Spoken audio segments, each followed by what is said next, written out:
मुझे ये बताएं सबसे ज्यादा दुख किस ब्रेकअप पे हुआ?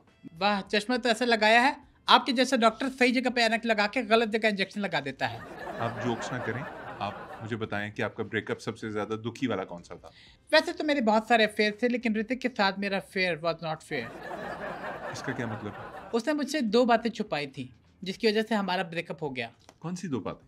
एक तो ये कि उसने मुझे ये नहीं बताया कि वो छांगा है। छांगा क्या होता है? आपको ऐसे नहीं पता चलेगा, मैं आपको बताती हूँ कैसे पता चलता है।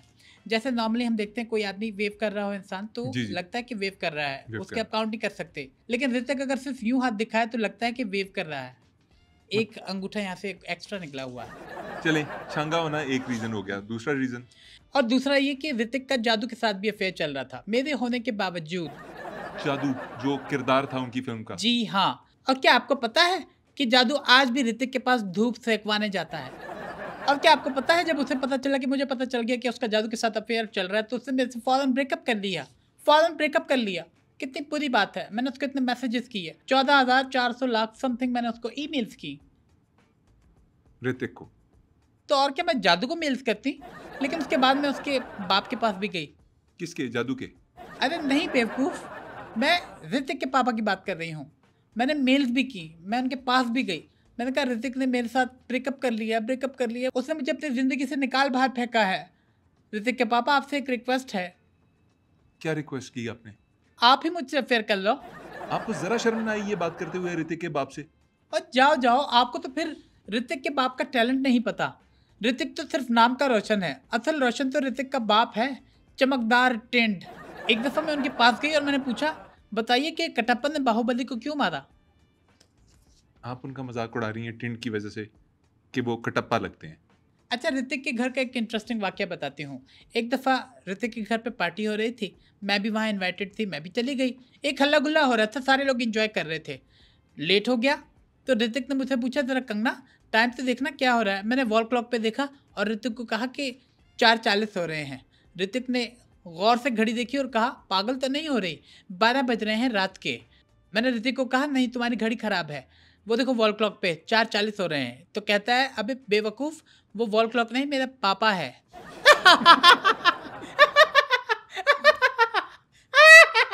ये वाकई ये वाकई फनी वाकया और वाकई 4:40 लग रहे हैं उनकी मूंछों से।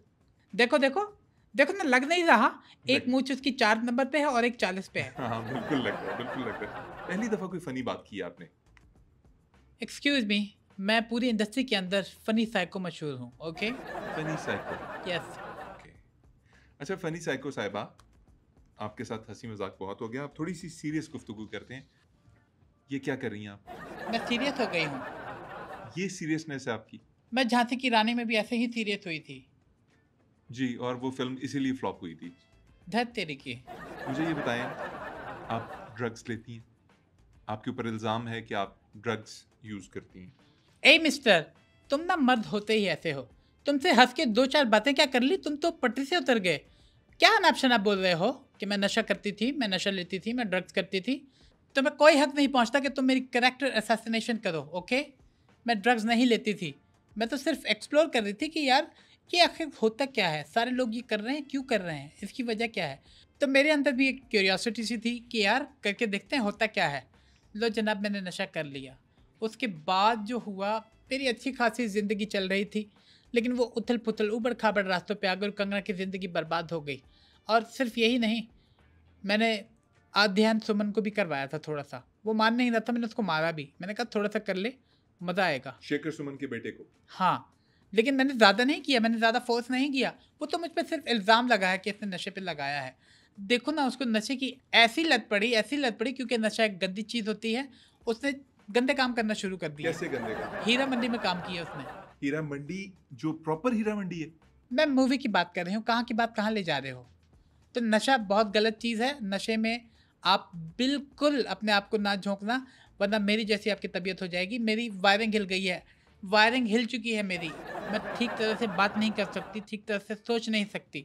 तो आप जितने भी देख रहे हैं, ख़ास तौर पे यूथ को ये मैं पैगाम दूंगी कि काले कुत्ते से खुद को कटवा लेना, लेकिन नशे की तरफ मत जाना, वरना तुम्हारी ज़िंदगी बर्बाद हो जाएगी। लोग तुम्हें उगालदान समझकर थूकेंगे तुम पे। अबे थूक लेते हैं भाई आप, थूक, इस तरह हो जाएगी। ये गलत बात है, इसकी तरफ मत जाना।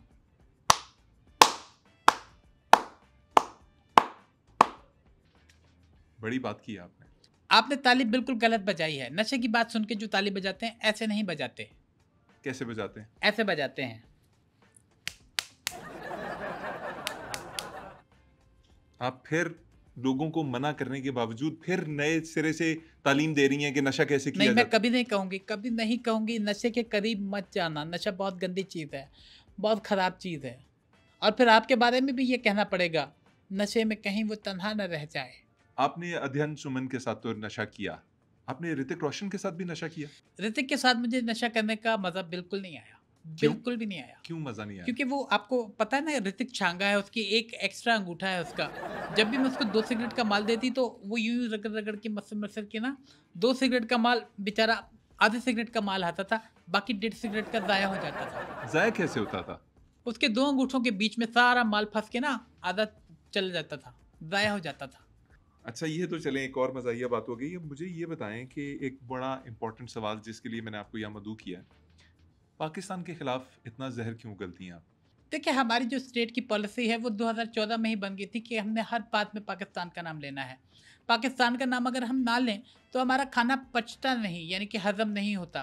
तो ये हमारा स्टेट पॉलिसी जिसे हमें फॉलो करना पड़ता है। यही एक वजह है? नहीं, इसकी दूसरी वजह भी है। क्या वजह है?